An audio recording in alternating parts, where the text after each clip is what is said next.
Hey guys, Tina here and welcome to another video. This time around I'll be talking about the Reckoners Trilogy by Brandon Sanderson.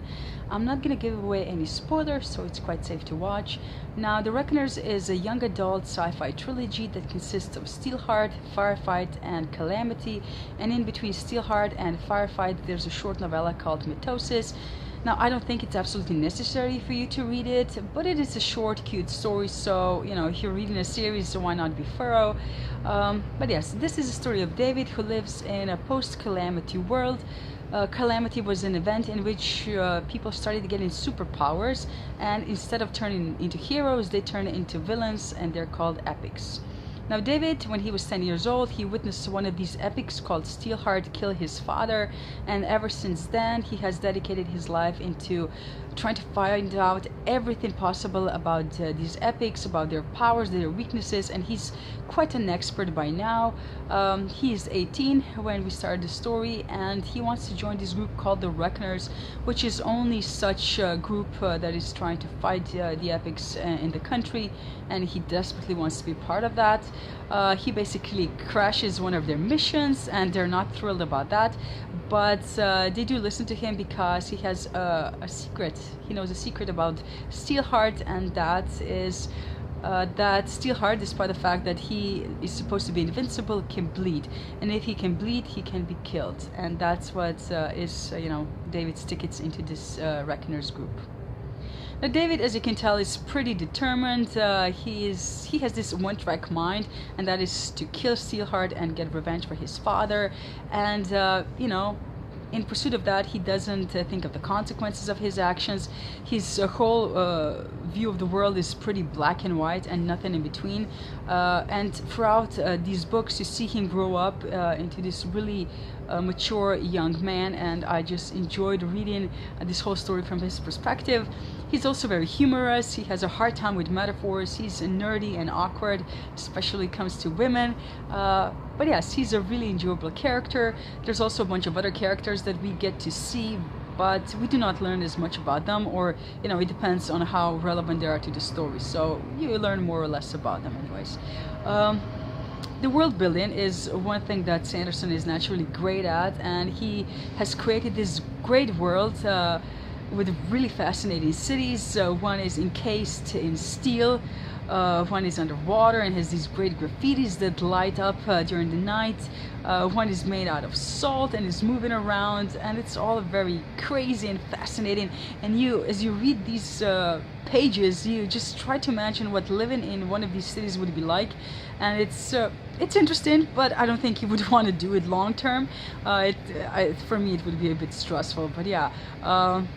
It was a joy to read about that. And naturally, you have all these powers that he came up with, like people turning things into steel, replicating themselves, creating illusions.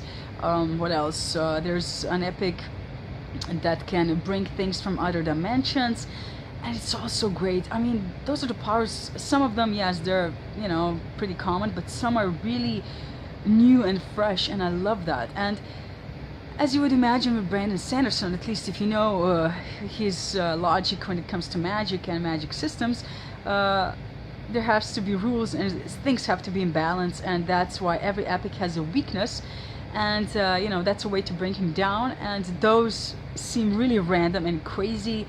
I'm gonna make something up here, but let's say there's a certain epic can only be killed by a man wearing a green shirt on Tuesdays.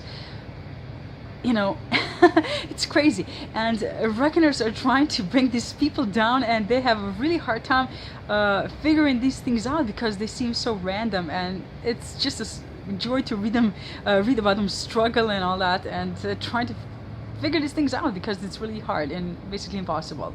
And I just really love the story. Like, basically every book has its own story, but there's an overarching plot that goes throughout all of these books, and at the end, when you get to the end of Calamity, you get the answers that you were looking for throughout these books. All the foreshadowing, all the facts that you have been given throughout these books come together, and you learn what Calamity is, why people are getting powers, how these weaknesses work and all that, and I just loved it. I heard people complain about the ending and it's not as epic as, you know, people have come to expect from Sanderson, but I really enjoyed it. I love the fact that he always manages to incorporate some aspects of philosophy, religion, and morality, just ethics, and his endings tend to be sort of optimistic, I think, and I really like that. Despite the fact that they can be really sad, there is optimism there, and I really enjoy them, and this one didn't disappoint me at all, and I really loved it.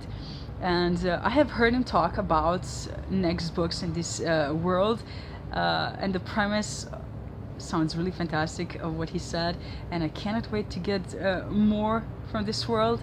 I'm, though, you know, quite able to wait because I do want to get some other sequels to his other series, but then I will be more than happy to get immersed into this world again. This was a fantastic read. I cannot say how happy I am that I finally got around to reading these books, because I was so focused on his epic fantasies that I sort of pushed these to the side, but I'm really happy that I finally got to them.